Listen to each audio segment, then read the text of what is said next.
Assalamualaikum warahmatullahi wabarakatuh. Waalaikumsalam warahmatullahi wabarakatuh. Ya, kita bertemu lagi ya Mbak Dinda. Di pertemuan kedua ini saya akan memberikan intervensi pada keluarga Bapak Eko Warno. Bapak Eko Warno masih istirahat ya? Ya, kalau gitu sama Mbak Dinda dulu aja nggih. Ya.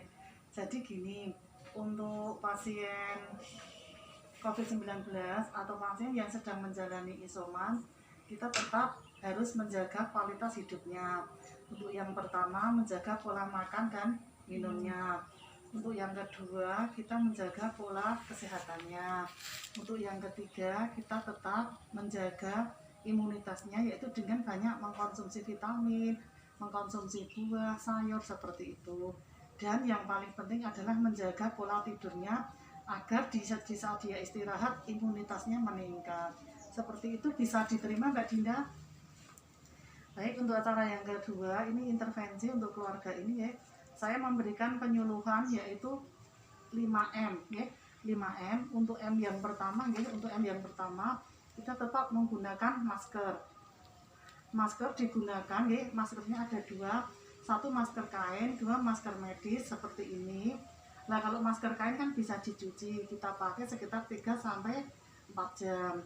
Kemudian kalau masker medis tidak bisa dicuci ya Mbak Dinda, jadi harus dibuang pada tempat sampah. Untuk Ibu Sumarni, sampahnya harus terpisah dengan sampah yang lain. Jadi sampahnya Ibu Sumarni kalau menggunakan masker atau tisu atau mungkin berdahak harus dimasukkan dalam plastik tersebut ditutup rapat, kemudian nanti akan dikumpulkan di suatu tempat gitu ya Mbak Dinda. Nah, untuk yang kedua itu melakukan CTPS melakukan CTPS itu adalah cuci tangan pakai sabun. Bisa dilaksanakan di depan ada keran, kemudian di dalam rumah juga ada keran ya. Bisa dilaksanakan dengan menggunakan teknik 6 langkah. Nanti kita akan belajar lagi. Kemudian yang ketiga, sebelum saya menjelaskan masalah vaksin, apakah Ibu Sumarni sudah divaksin?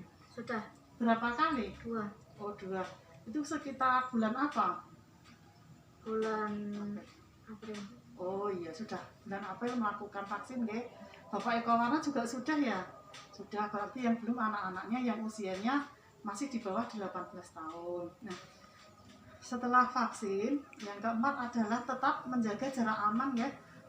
Jarak aman itu adalah minimal 1 meter seperti ini, tapi lebih baik lagi jika lebih, paling tidak 1,5 meter supaya apa? Supaya di saat kita berbicara itu penularannya itu sangat terlambat. Jadi jangan sampai terlalu dekat, kalau terlalu dekat nanti dropletnya, nanti virusnya akan mudah sekali hingga ke tempat orang lain.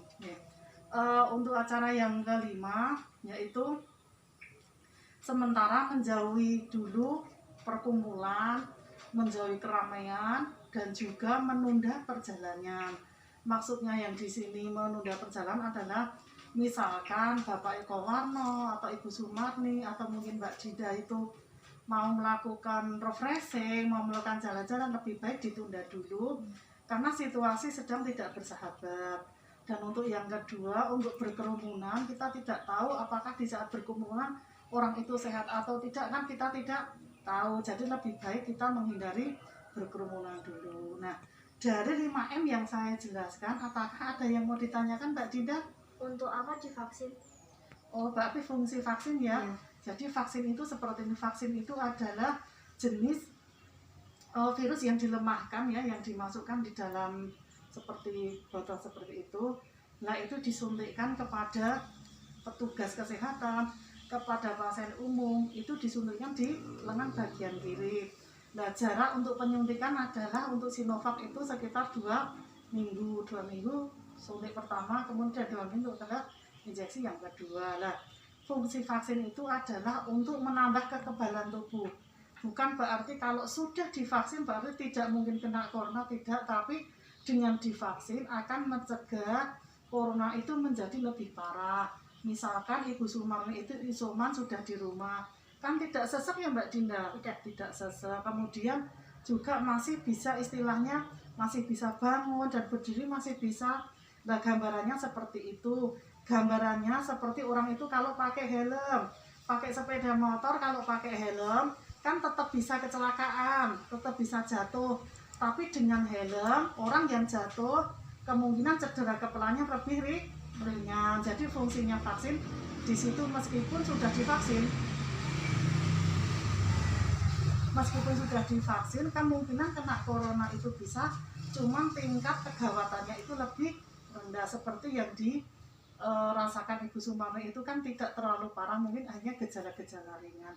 Seperti itu Mbak Dinda. Mungkin ada lagi Mbak Dinda, monggo.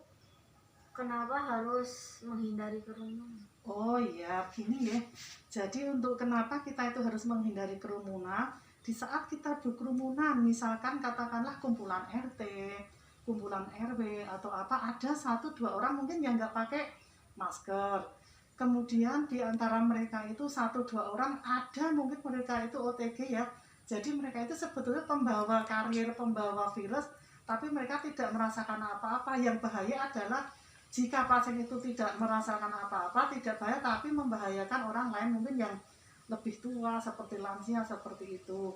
Kemudian di saat kita berkerumunan, apakah dia sehat, dia tidak sehat, kita kan tidak tahu. Jadi lebih baik dalam situasi seperti ini, kita menghindari kerumunan, dan juga kita menghindari perjalanan jauh terlebih dahulu. Mungkin sampai di situ masih ada yang mau ditanyakan Mbak Dinda? Sudah. Kalau sudah, kita mempraktekkan cuci tangan supaya tidak lupa ya Mbak Dinda. Sebelumnya mungkin akan saya jelaskan, nanti ada 6 langkah ya, 6 langkah kita pakai sabun. Di saat pakai sabun nanti kita serut, ibaratnya kita mengambil sabun cair ya. Kita akan mengajari cuci tangan pakai sabun, tangannya bisa diangkat ini.